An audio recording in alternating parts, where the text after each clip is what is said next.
우리가 요한계시록 말씀을 계속 보고 있는데 우리 한 7주 동안 그 초대교회 7개의 그 교회를 우리가 좀 살펴봤습니다.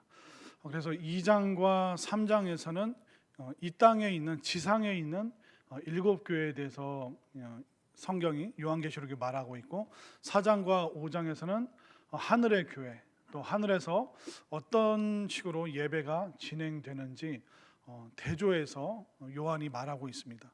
그래서 7개 이 땅의 교회의 그 모습, 예배드리고 신앙생활하는 모습, 그리고 오늘부터 4장부터 5장까지는 하늘에 있는 교회가 어떤 모습으로 예배를 드리고 있는가, 거기에 대해서 사도 요한이 설명을 하고 있습니다.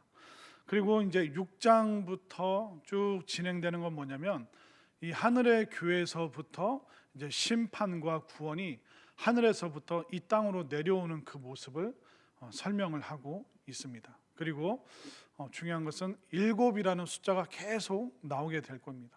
7교회, 또 7등불, 또 7금 등잔대, 그리고 7심판, 7봉인, 계속 7이라는 숫자가 계속 나오게 됩니다. 이 7이라는 숫자가 다른 의미 부여를 해서는 안 되고, 그 당시 로마 그 원형 경기장에서 그 드라마, 그 뮤지컬 같은 공연을 했는데 항상 7막 7장으로, 요즘 우리가 뭐 기승전결이라는 그런 표현도 쓰고, 뭐 12부작, 24부작, 뭐 60부작, 대작 이렇게 얘기하는 것처럼, 뭐 몇 부작으로 이렇게 나오는 것처럼, 그 당시에는 7막 7장, 하나의 막이 쫙 올라가면 7개의 이야기, 그 다음 두 번째 막이 쫙 올라가면 또 7개의 이야기. 이게 7막 7장이었기 때문에 성도들이 이걸 요한계시록을 딱 보면 7이라는 숫자가 나오면, 우리가 봤던 그 뮤지컬 7막 7장으로 지금 사도 요한이 굉장히 화려하고 현란한 그 표현으로 지금 우리에게 마지막 때에 이루어질 그 뮤지컬과 같은 그 이야기를 우리에게 주는구나. 그래서 뭐 그 쓴 사람과 읽는 사람이 그 똑같은 마음으로 볼 수 있도록, 그리고 다른 사람들이 모르도록 그 당시에 쓰던 그 어떤 뮤지컬의 형식을 차용했기 때문에 7이라는 숫자가 계속 나온다는 것을 여러분들이 머릿속에 생각하고 있으면 좋을 것 같습니다. 자, 이제 하나님께서 사도 요한을 하늘의 교회, 또 하늘의 예배로 초청을 해 주십니다. 그러니까 우리가 천국 그 간증하시는 분들 있죠. 그러니까 그 임사 체험, 거의 죽음 속에서 이제 죽었다가 이제 천국을 경험하고 돌아오신 분들의 그 간증을 가끔 우리가 들어볼 때가 있는데, 그것과 굉장히 유사한 내용입니다. 자, 한번 볼까요? 자, 1절 말씀에, 2일 후에 내가 보니 하늘에 열린 문이 있는데, 내가 들은 바 처음에 내게 말하던 나팔 소리 같은 그 음성이 이르되 이리로 올라오라, 올라오라. 이후에 마땅히 일어날 일들을 내가 내게 보이리라. 자, 이제 사도 요한이 살아있는 상태에서 이 지상의 교회에서 있다가 하늘의 교회로 올라가게 되는, 그 닫힌 문이 아니라 그 열린 문을 통해서 그 주님의 초청 받아서 하늘의 교회로 쫙 이제 올라가게 됩니다. 그러면 하늘의 교회로 올라갔을 때 가장 처음 눈에 보인 것이 무엇인가? 2절에 나와 있죠. 자, 2절 말씀 함께 읽겠습니다. 시작. 내가 곧 성령에 감동되었더니 보라, 하늘의 보좌를 베풀었고 그 보좌 위에 앉은 신이가 있는데. 그 천국 간증을 가끔 들어보면 대부분이 무슨 얘기하냐면, 그 길이 금으로 되어 있고 벽은 다 보석으로 되어 있고, 그리고 집은 뭐 누구네 장로님네 집은 뭐 2층 집이고 누구네 집은 뭐 몇 층 집이고, 그런 집에 대해서, 또 그 집이 무엇으로 꾸며져 있는지, 또 어떤 분들은 그 과일을, 천국의 과일을 먹었는데 그게 과일을 먹는 순간 몸 안에서 이렇게 향기처럼 뿜어져 나가더라. 이제 그런 표현도 쓰고, 그러니까 어떤 분들은 이렇게 과일에 대한 설명을 많이 하시는 분들, 또 어떤 분들은 우리가 천국에 거하는 그 거처, 집에 대해서 표현을 많이 하시는 분들, 어떤 분들은 그 길, 황금길로 되어 있다, 이런 표현들을 많이 하시는 분들이 있는데, 사도 요한은 천국 가서, 그러니까 하늘의 예배, 하늘의 교회를 딱 들어가는 순간 가장 먼저 뭐가 눈에 띄었냐면 하나님의 보좌가 가장 먼저 눈에 띄었다라고 이야기를 하고 있습니다. 왜 그러냐면 평상시에 그 사람이 관심 갖고 있던 것을 유심히 보게 되어 있습니다. 옛날 아이들이나 손주들 키우면 남자애들은 그 마트에 탁 풀어놓으면 어디로 막 달려갑니까? 인형 있는 데로 갑니까? 로봇 장난감 있는 데 갑니까? 남자애들은 로봇 앞으로 막 달려가요. 그럼 여자아이들은 어디로 달려갈까요? 예, 인형, 아니면 또 핑크색 이렇게 드레스 있잖아요. 엘사, 뭐 그런 뭐 공주님. 저희 딸도요 4살 5살 때는 가관도 아니었습니다. 막 그 있잖아요, 공주 그 뭐죠? 왕관 쓰고 막 귀걸이 있잖아요, 이만한 거 4살짜리가 달고 막 가방, 핑크색 가방에 핑크색 드레스에 그리고 바른 슬리퍼를 신고 그러고 유치원을 가겠다는 거예요. 야, 너 이게 신발을 좀 바꿔야 되지 않냐? 자기는 이 슬리퍼를 꼭 신어야겠대요. 이게 너무 이게 자기랑 딱 어울리는 거라고. 왕관 쓰신 그 공주님이 주렁주렁 매달고 삼색 아디다스 슬리퍼를 신어. 이게 말려도 이게 소용이 있습니까? 말려도 난리가 나는 거예요. 그래, 엄마 아빠 창피하단 말이야. 그냥 선생님들은 웃으면서 이 나이 때는 다 그래요. 그러니까 그 관심사를 향해서 사람이 가고, 또 요즘 뭐 남자분들 차를 바꾸고 싶다 하면 운전하면서 계속 뭘 봅니까? 외제차, 국산차, 차를 계속 보는 거예요. 또 이사 가야 될 뭐 그럴 일이 있으면 어떻습니까? 계속 뭐 전세냐 매매냐 월세냐 계속 그 아파트만 보게 되어 있습니다. 사람은 그 평소에 관심사에 그 시선이 가게 돼 있어요. 그런데 사도 요한의 그 첫 번째 관심사, 그것은 바로 하늘의 보좌는 어떤 모습인가? 왜 이 사도 요한이 이 하나님의 그 보좌를 가장 먼저 눈여겨보고 또 거기에 왜 관심사를 기울였냐면, 사도 요한의 그 당시의 정황을 우리가 이해를 하면 금방 알 수가 있습니다. 자, 보좌라는 것은 뭐냐면 그 거룩한 그 자리라는 뜻입니다. 그러니까 하나님의 그 보좌는 뭐냐면 하나님의 통치가 이루어지는 곳이고 하나님의 통치권이 그 보좌로부터 나오는 것입니다. 이 당시 이 땅에서 살고 있던 사도 요한은 로마의 통치권 아래에 있었습니다. 로마의 황제들이 그 보좌에서 기독교인들 다 죽여라, 기독교인들 박해해라. 그러니까 이 땅의 보좌에서는 죽음과 박해와 핍박의 선언밖에 없었기 때문에 그 보좌로부터, 그러니까 로마의 보좌로부터 흘러내려오는 그 핏빛과 같은 그 절규와 절망, 그것을 너무나도 잘 알고 있었습니다. 그리고 어떤 황제가 그 보좌에 올라가느냐에 따라서 기독교인들이 생존할 수 있었고 또 기독교인들이 죽을 수밖에 없었던, 그러니까 누가 그 통치권을 차지하느냐, 누가 그 보좌에 앉느냐에 따라서 기독교인들의 그 생사가 오고 갔기 때문에 평상시에도 이 사도 요한은 그 보좌로부터 어떤 권세와 어떤 통치권을 사용하느냐에 따라서 운명이 결정되기 때문에 평상시에도 이 통치권, 그 보좌에 대한 관심이 많이 있었던 거예요.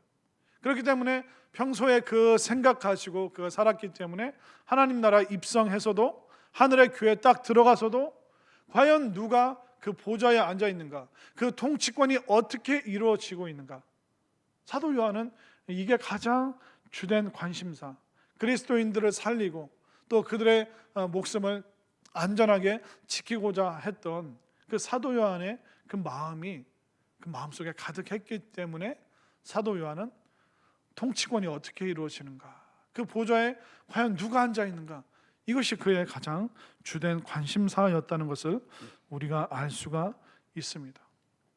여러분들도 한번 생각해 보십시오. 지금 여러분들을 통치하고 있는 것이 무엇입니까? 여러분들은 누구의 다스림을 받고 있습니까? 이게 너무나도 중요합니다. 우리가 이 땅의 것으로 또 일시적인 것으로 또 세속적인 것이 나를 지배하고 나를 통치하고 있다면 우리는 거기에 끌려갈 수밖에 없습니다. 저는 이 사도 요한처럼 정말 하나님의 통치하심, 하나님의 다스리심, 정말 하늘의 그 교회가 여러분들 마음속에 가득 차서 이 사도 요한처럼 하나님의 통치를 받아들이고 또 그 권세 아래서 살아갈 수 있는 여러분들이 되시기를 바랍니다. 자, 사도 요한은 다 그 보좌를 가장 먼저 보게 되죠. 자, 그런데 그 보좌가 어떻게 되어 있냐면 2절을 다시 한번 보십시오. 내가 곧 성령에 감동되었더니 보라 하늘의 보좌를 베풀었고. 자, 이게 좀 번역이 조금 아쉬운데요. 보좌를 베풀었다고 하니까 사도 요한이 들어가니까 그제서야 이제 하나님의 보좌가 펼쳐진 것처럼 이제 표현되어 있는데 그 원어로는 보좌가 그곳에 놓여 있어. 그러니까 원어로 해석을 하면 보라 하늘에 보좌가 놓여 있고 그 보좌 위에 앉으신 이가 있는데, 그러니까 이 보좌가 갑자기 최근에 생긴 것이 아니라 보좌가 원래 거기에 하늘의 그 교회 그 중심에 놓여 있었다. 그러니까 태초로부터 지금까지 영원토록 그 하나님의 보좌는 그곳에 자리하고 있었다라고 이야기를 하고 있습니다. 그러니까 하늘의 보좌는 갑자기 등장한 것이 아니라 바로 영원부터 영원까지, 그러니까 태초에서부터 그 마지막 때까지 그 하나님의 보좌는 계속 그 자리에 놓여 있었다라고 사도 요한이 지금 고백하고 있습니다. 그러면 보좌에 앉으신 이 감히 하나님이라고 직접적으로 표현을 못합니다. 그는 비유적으로 그 하나님에 대해서 설명을 하고 있죠. 자, 3절을 함께 읽겠습니다. 시작. 앉으신 이의 모양이 벽옥과 홍보석 같고 또 무지개가 있어 보좌에 둘렸는데 그 모양이 녹보석 같더라. 자, 앉으신 이의 모양이라는 표현보다 모습이라는 단어가 조금 더 잘 맞을 것 같습니다. 그 보좌에 그 통치권을 가지신 그 하나님의 보좌에 앉아 계신 그 하나님의 모습이 어떠한가라고 지금 설명하고 있습니다. 그런데 세 가지 보석을 말하고 있죠. 뭡니까? 벽옥, 홍보석, 그리고 무지개와 같은데 그게 녹보석처럼 보이더라. 그러니까 그 하나님의 그 모습을 표현할 때 그 하나님의 존재하심, 또 하나님의 임재하심을 보석이라는 단어로 설명을 하고 있습니다. 왜 그럴까요? 왜 그러냐면 우리가 아름다운 자연이나 또 사랑스러운 자녀들, 이 아이들에 대해서 또 자연에 대해서 설명할 때 우리 인간의 입으로 내가 설명하는 순간 굉장히 그 격이 품위가 떨어지게 되어 있습니다. 여러분들 가본 그 자연 중에, 아니 그냥 여러분들 고향을 한번 떠올려 보실까요? 권사님은 어렸을 때 어떤 곳에 살았습니까? 그러면 저는 그 시골에 논이 있었는데 가을만 되면 그 황금 물결이 쫙, 이게 말이 안 되는 거예요. 벌써부터 황금 물결. 황금은 딱딱한 덩어리입니다. 근데 황금이 어떻게 물결을 칩니까? 그런데 그 본인이 그 본 것을 가장 아름다운 언어로 황금 물결 치는 그 논밭이 쫙 펼쳐져 있었습니다. 그 산에는 늘 그 하얀 안개가 끼어 있었고, 그러니까 우리가 상상은 되지만 그 산이 어느 정도 높이고 어디 얼마만큼 길게 펼쳐져 있는지 우리가 완벽하게 다 설명을 들을 수가 없어요. 그래서 처음 이제 손주를 본 권사님에게 물어보면 손자가 어떻게 생겼어요? 그냥 눈이 그냥 별처럼 초롱초롱한데, 여러분들 별이 이렇게 생겼잖아요. 근데 손자 눈이 이렇게 생겼대요. 별처럼. 그럼 되게 띵 한 대 맞고 이렇게 번쩍번쩍 그런 모습 아닌가요? 그렇게 내가 그 아름다웠던 웅장하고 아름다웠던 모습, 또 아니면 그 사랑스러운 모습을 우리가 인간의 언어로 표현하는 순간 그걸 완전히 설명할 수가 없는 겁니다.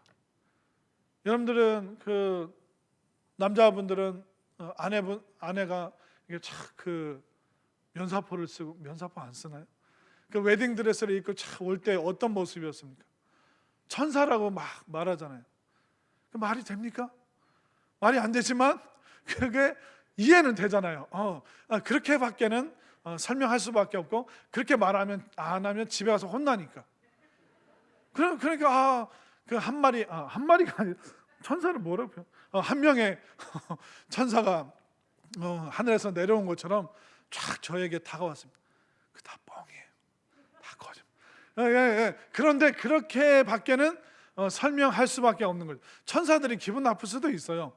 우리가 저런 모습인가? 이제 그만. 자꾸 이상해지니까. 그러니까 우리가 정말 아름답고 정말 감동받은 것을 설명하는 순간 그 어떤 격이 내려갈 수밖에 없는 거예요. 이 사도 요한도 그 하나님의 모습, 그 하나님의 이름을 감히 부르지 못하고 그 보좌에 앉으신 이의 그 모습이 어떠하냐면 보석이야, 보석. 여러분들 보석 다 하나씩은 다 갖고 있잖아요. 근데 우리는 요만한 보석 그거 있는데, 근데 하나님의 모습이 마치 아름다운 그 보석과 같다. 정말 그 사도 요한의 인간적인 표현의 한계는 이걸로밖에는 하나님의 그 이미지를, 그 모습을 표현할 방법이 없기 때문에 그가 그렇게 이야기를 하고 있습니다.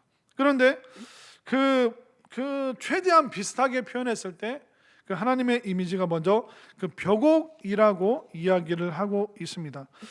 이 벽자는 이제 푸를 벽자입니다.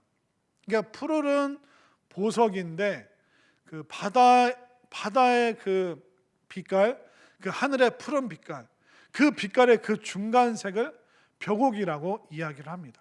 그렇기 때문에 우리가 푸르른 그 하늘, 굉장히 청명하고 맑은 모습, 깨끗한 모습, 순결한 모습, 그리고 이 벽옥은 또한 거룩한, 그러니까 사람이 손댈 수 없는 그 빛깔이라는 거예요. 여러분들 하늘에 손을 댈 수 있나요? 그 하늘의 그 푸르른 빛깔에 손을 못 대잖아요. 그러니까 인간의 손이 닿을 수 없는 그 드러내는 그 빛깔이 바로 벽옥인데, 하늘의 그 푸르른 모습인데, 바로 하나님의 모습은 우리 인간이 손댈 수 없는 거룩하고 정결하고 깨끗한 그 모습. 하나님은 그런 이미지로 거하신다라고 지금 말하고 있습니다. 제가 충분히 설명을 했나요?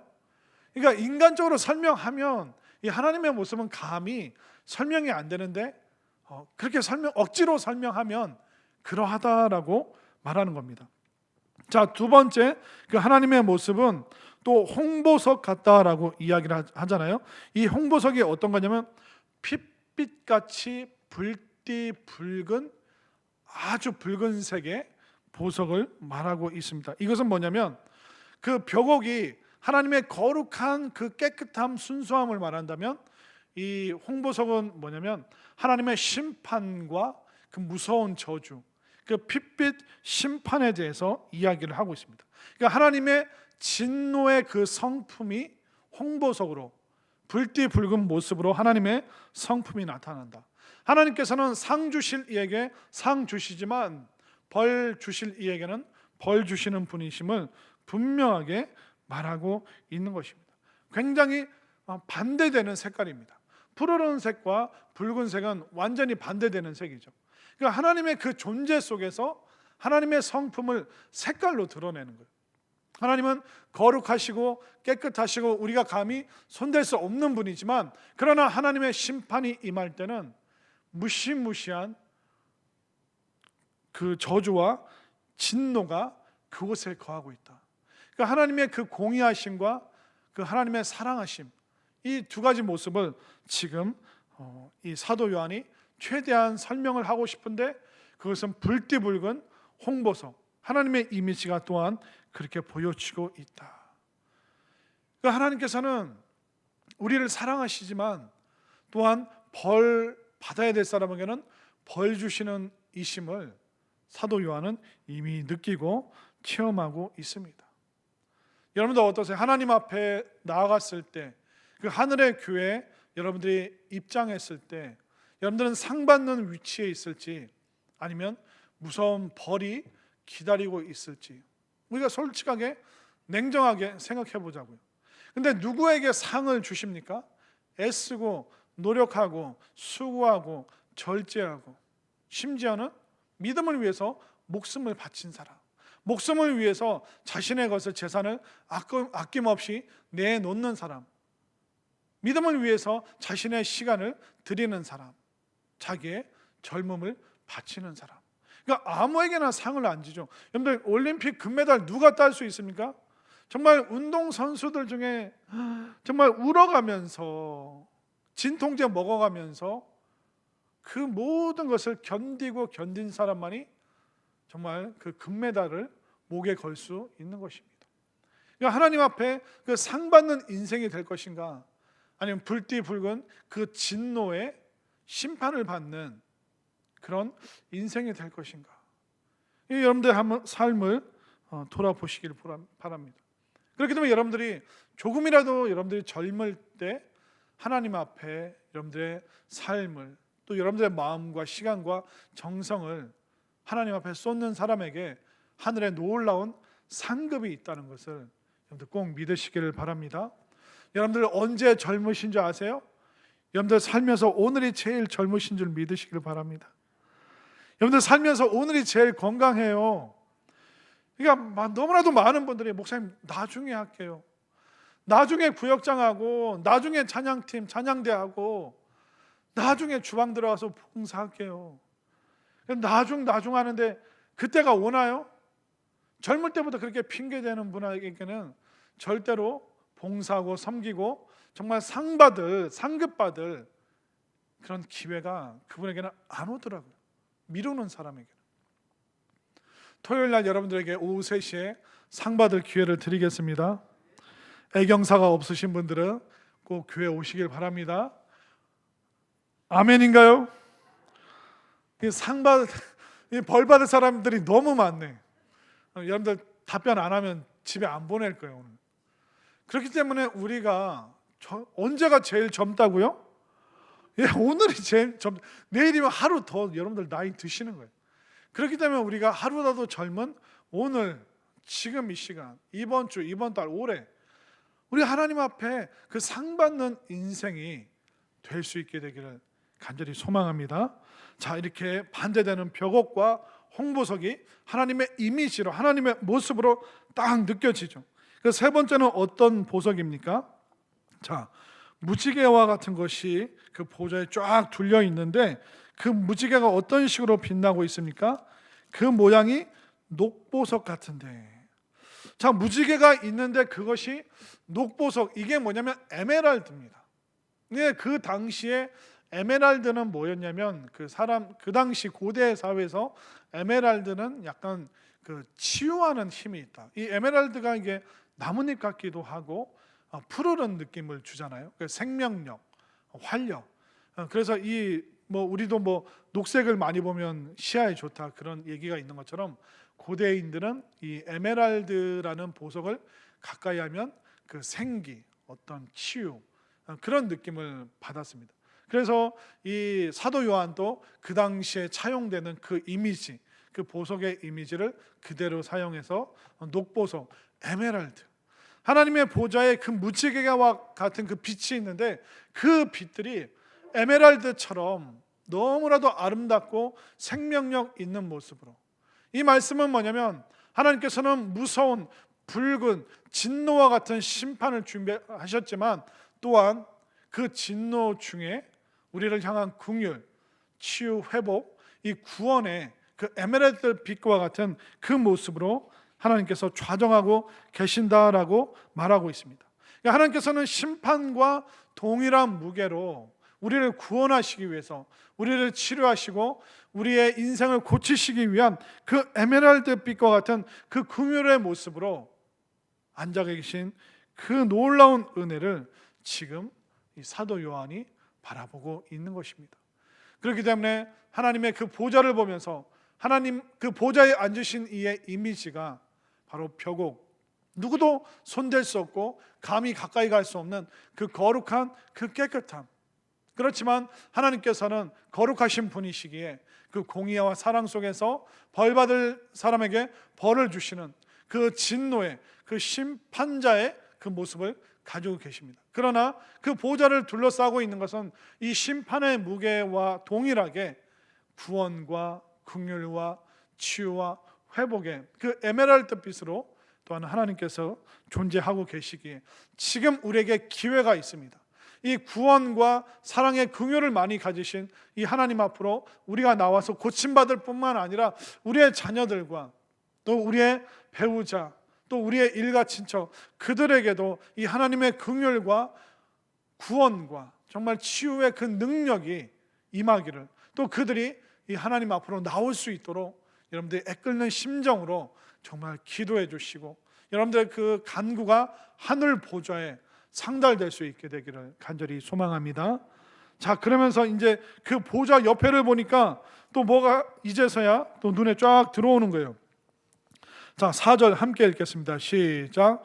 또 보좌에 둘러 24 보좌들이 있고 그 보좌들 위에 24 장로들이 흰 옷을 입고 머리에 금관을 쓰고 앉았더라. 자, 하나님 보좌 옆으로 24개, 아마 12개의 보좌가 쫙 있는 그런 모습이겠죠. 근데 뭐 신학자들이 그 24 보좌와 24 장로가 누굴까?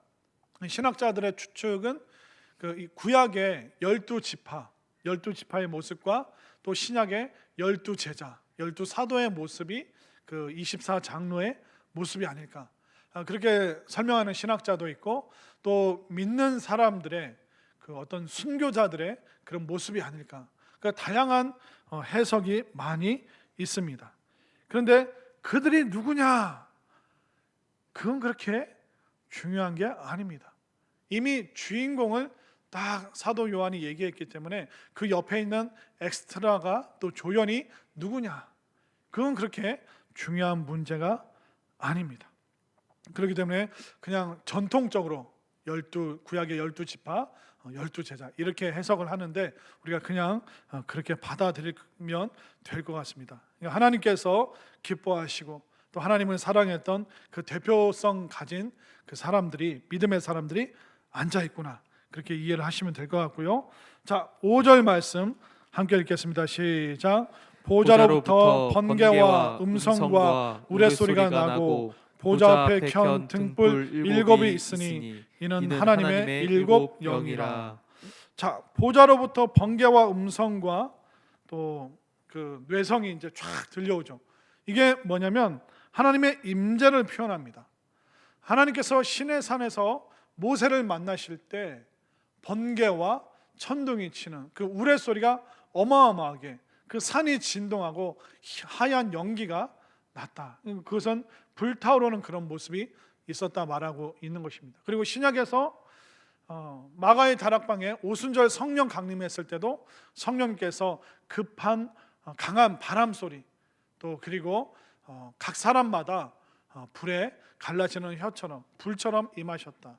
그러니까 강한 바람 소리가 들리고 불로 임재하셨다. 그러니까 하나님의 임재를 나타내고 있습니다. 왜냐하면 하늘의 교회고 하늘의 보좌이기 때문에 하나님께서 바로 그 자리에 계시는 것이죠. 그러니까 하나님의 임재에 대해서 표현하고 있고 7 등불이 있는데, 그러니까 7이라는 숫자가 계속 나온다고 말씀드렸죠. 7막 7장. 그러니까 7 등불은 하나님의 7 영이다. 그럼 성령님이 7명인가? 그 말을 하는 게 아니라 충만하게 임재하신 그 하나님의 그 성령님의 그 모습. 120명의 사람들이 마가의 다락방에서 기도할 때 각 사람 위에 성령의 불이 임했습니다.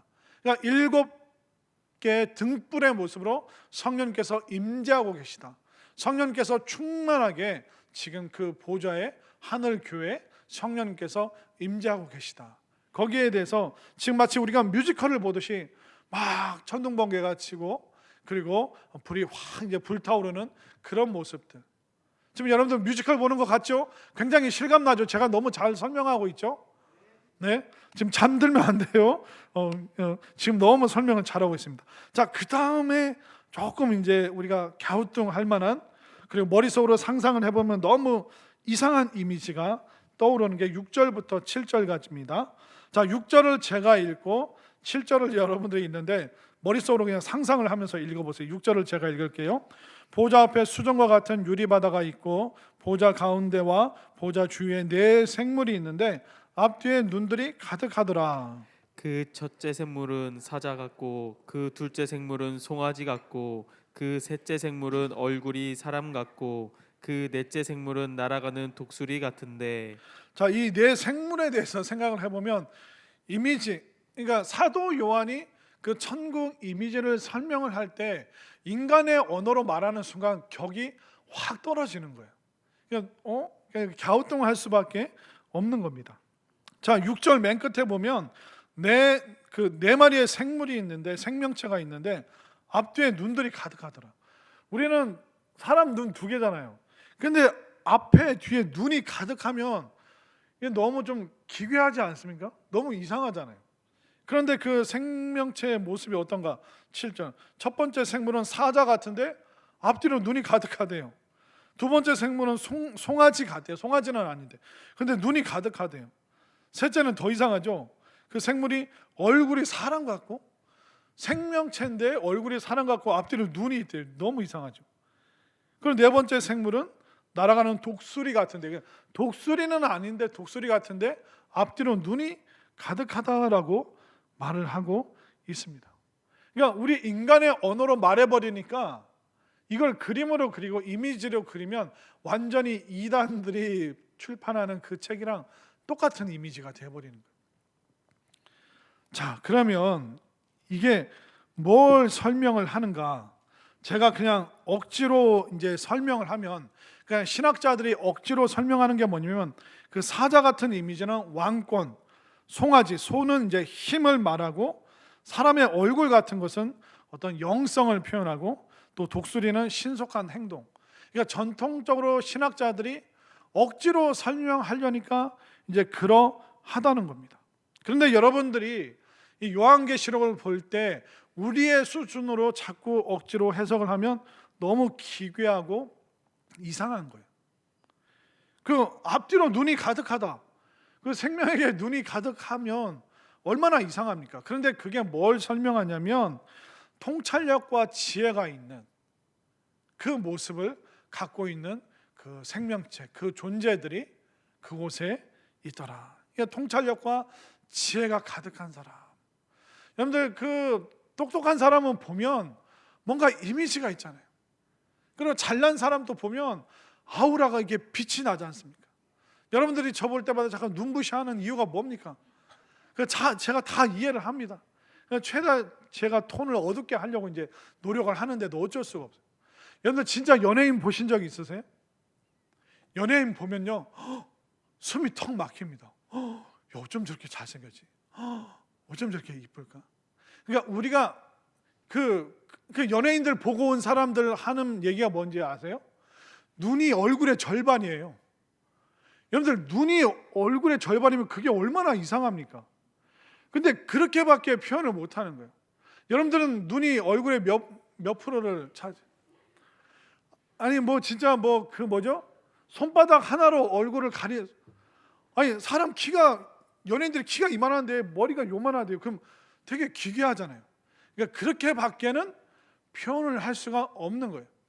그러니까 사도 요한도 그 하나님 교회 안에 있는 그 존재들을 우리 인간의 언어로 표현을 하니까 너무 이상하죠. 그러나 통찰력과 지혜가 그 가득한 모습의 생명체가 그 하나님의 교회 안에, 하늘 교회 안에 있더라.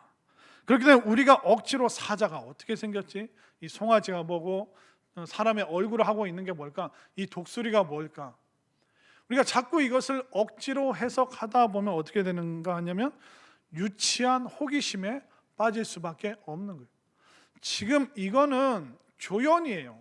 엑스트라예요. 가장 중요한 게 누구십니까?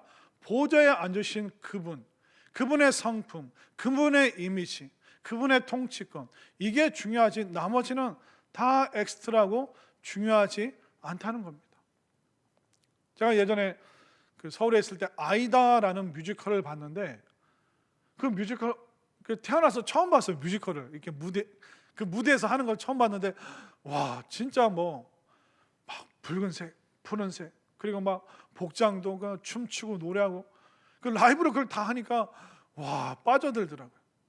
근데 제가 그 아이다의 줄거리가 뭐냐면 이집트 그 지휘관이 그 다른 나라를 정복하고 그 포로를 데려오는데 그 포로 중에 아이다라는 공주가 있어요. 이 공주가 이 이집트로 끌려가서 그 시녀로 살게 되는데 자꾸 이 시녀의 그 성품이 너무 마음에 들고 그 적극적이고 도전적인 게 너무 마음에 드니까 이 이집트의 공주를 사랑한 게 아니라 공주를 섬기는 그 아이다라는 이 다른 나라의 공주를 좋아하게 되는 거예요. 근데 이 공주는 내가 끌려온 우리 포로된 백성들이 있는데 자꾸 이 이집트의 지휘관이 좋아지는 거예요. 그러다 결국 그 사랑 이야기, 그 갈등의 이야기하다 결국은 이 둘이 함께 그 거대한 피라밋과 같은 그 무덤에서 둘이 같이 잠들게 되었다. 그러니까 죽음을 잠들었다라고 표현하면서 쫙 이제 뮤지컬이 끝나는 거예요. 그러니까 이 애틋한 두 사람의 사랑 이야기가 중요한 거지. 그 어떤 춤추는 엑스트라가 있었는데 그 옷 모양이 아주 그냥 그게 줄무늬가 세 줄이었나 네 줄이었나 그거 신경 쓰는 사람은 아무도 없어요. 그 사랑하는 모습을 보고 애틋하고 그런 모습을 보면서 울고 감동받고. 그러니까 그 뮤지컬을 보면서 감동받는 게 중요하지. 그 뭐 옷에 그 엑스트라 줄무늬가 몇 개 있었 그건 중요한 게 아니에요. 무슨 얘기인지 아시겠습니까? 그렇기 때문에 요한계시록을 보면서 이 숫자가 뭘 말하는 거지? 이 사자와 송아지가 뭘 말하는 거지? 눈이 가득하다는 게 어떤 의미지? 그 자꾸 우리가 유치한 호기심에 빠져들기 시작하면 자꾸 유튜브나 카톡으로 보내는 이상한 영상 보면서 어머 예수님의 피가 지금 어디에 보관되어 있대. 그 십자가 그 나무 몇 조각이 지금 어디 박물관에 있대. 그거 우리가 구원받는데 아무 영험한 효과가 없고요. 아무 상관이 없습니다.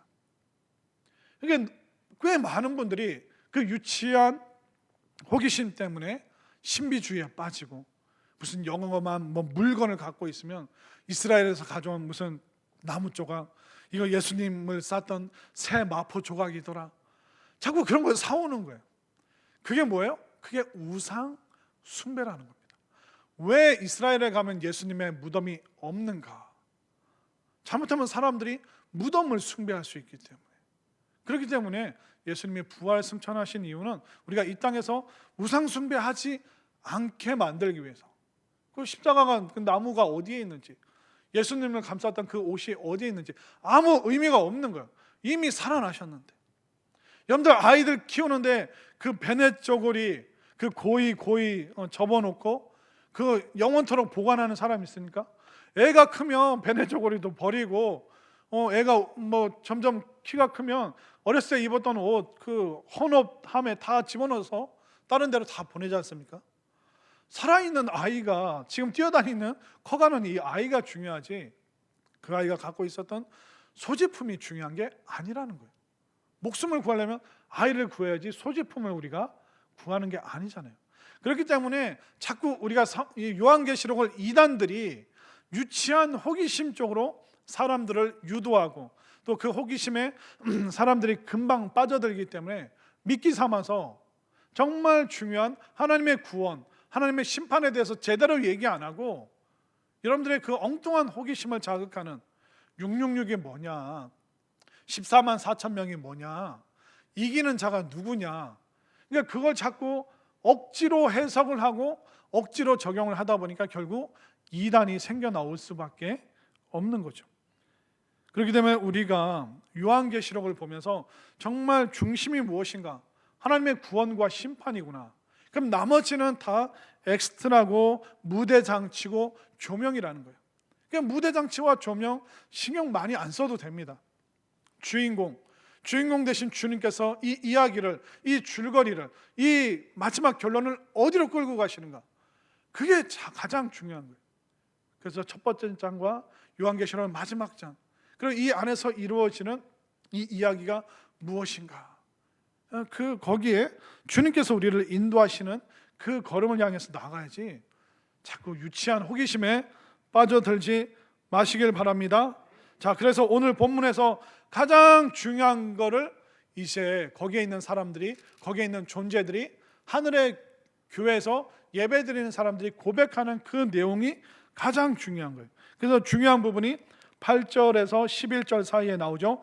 자, 8절 끝에 보면 중간에 보면 그들이 밤낮 쉬지 않고 이르기를 거룩하다 거룩하다 거룩하다 주 하나님 곧 전능하신 이여 전에도 계셨고 이제도 계시고 장차 오실 이시라. 자, 이 하늘의 교회에서는 누가 높여지고 있나요? 보좌에 앉으신 하나님을 높이는, 그 거룩하신 하나님을 높이는 것이 그 공동체 안에 있는 그 존재들이 하는 사명이라는 것이죠. 자, 그리고 또 10절과 11절. 자, 10절을 제가 읽고 11절을 여러분들이 읽겠습니다. 24 장로들이 보좌에 앉으신 이 앞에 엎드려 세세토록 살아계시는 이에게 경배하고 자기의 관을 보좌 앞에 드리며 이르되 우리 주 하나님이여 영광과 존귀와 권능을 받으시는 것이 합당하오니 주께서 만물을 지으신지라 만물이 주의 뜻대로 있었고 또 지으심을 받았나이다 하더라. 아멘인가요? 자, 이제 하늘의 교회에서 이루어지고 있는 예배를 사도 요한이 뒤에서 바라보고 있는데 어떻게 예배를 드리는가? 10절을 다시 한번 보실까요? 자, 9절과 10절을 볼게요. 9절. 그 생명체들이 보좌에 앉으사 세세토록 살아계시는 이에게 영광과 존귀와 감사를 돌리고 있죠. 그들은 입술의 고백으로 그 생명체들이 영광과 존귀와 감사를 보좌에 앉으신 하나님께 돌리고 있어요. 자, 그리고 24 장로들은 그러니까 사람들이 하는 행동을 보십시오. 10절. 24 장로들이 보좌에 앉으신 이 앞에 서 있습니까? 엎드렸습니까? 바짝 엎드렸죠. 그리고 세세토록 살아계시는 이에게 경배하고 자기의 면류관을 어떻게 합니까? 보좌 앞에 드리며. 자, 이 24 장로들이 하는 이 행동이 중요해요. 그 앞에 엎드려서 경배를 하고 있습니다. 그리고 자신들이 쓰고 있던 그 면류관을 그 하나님 앞에 다 드리고 있습니다. 이게 어떤 행동이냐면 그 당시 그 원형 경기장 거기서 주인공이 항상 누구냐면 로마 황제예요. 그 로마 황제가 주인공인데 거기서 등장하는 여러 장군들이 뭘 하냐면 자신들의 그 투구 있잖아요. 그 투구를 왕 앞에 바칩니다. 그러니까 승리한 왕에게 그 부하 장수들이 그 투구를 바치는 거예요. 그랑 똑같은 행동을 지금 하늘의 교회를 설명하면서 묘사하고 있는 거예요. 그러면 이 요한계시록을 읽는 사람들은 이해를 하는 지금 이야기가 어떻게 전개되고 있구나. 그 로마 황제 앞에서 그 장수들이 뮤지컬을 보면 그들이 승리하고 나서 그 왕관 가지고 온 왕관과 또 투구 그런 그런 것들 막 그 왕 앞에 승리를 왕 앞에 보여주는데 지금 24 장로들이 면류관을 지금 하나님 앞에 드리고 있구나. 하나님께서 승리하시고 하나님께서 진짜 승리하신 왕이고 이 땅을 통치하는 것은 로마 황제가 아니라 우주 만물 모든 것을 통치하시는 승리하시는 왕이 바로 하나님이시구나. 그 하나님 앞에 우리가 어떻게 해야 되는가? 거기에 대해서 지금 사도 요한이 그 뮤지컬을 연상할 수 있도록 이 신약 시대 때 성도들에게 하나님 앞에 어떻게 예배를 드려야 되는가? 우리는 예배 드릴 때 자꾸 얻으려고 하잖아요. 받아내려고 하잖아요. 어떻게 해서든 하나님 마음을 움직여서 우리는 받아내려고 합니다. 그러나 이 24 장로들은 어떻게 합니까? 자꾸 드리고 있잖아요.